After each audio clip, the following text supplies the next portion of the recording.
আসসালামু আলাইকুম, সবাই কেমন আছো? আজকে আমি আরেকটি নতুন রেসিপি নিয়ে হাজির হলাম তোমাদের সাথে শেয়ার করব। তো এখানে আমি কাঁচকলা আর মাছ নিয়েছিলাম।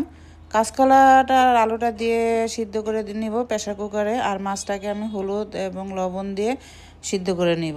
ভেজেও করতে পারো তোমরা, আমি সিদ্ধ করে নিয়েছি।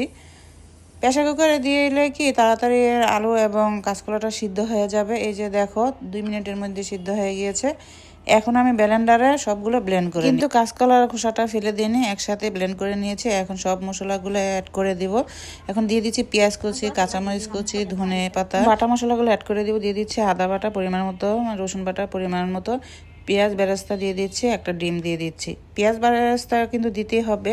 দিয়ে দিচ্ছি পরিমাণ মতো লবণ, হলুদ গুঁড়ো, মরিচ গুঁড়ো, ধনের গুঁড়ো। এই যে এখানে কাবাব মশলাটা নিয়েছি আমি, এখানে 1 চামচ কাবাব মশলা দিয়েছি। দিয়ে দিচ্ছি ব্রেড ক্রাম্ব। আমার আইটেম দেখে অবশ্যই বুঝতে পেরেছো আমি কি বানাবো। হ্যাঁ, লোভনীয় একটা কাঁচকলার কাবাব বানাচ্ছি। তো এই যে দেখো হাতে একটু সরিষার তেল মেখে নিয়েছি, বা তোমরা চাইলে সয়াবিন তেলও মেখে নিতে পারো। তো এখন শেপ করে নিব কাবাবগুলো সবগুলো। এই যে দেখো এইভাবে সবগুলো বানিয়ে নিচ্ছি।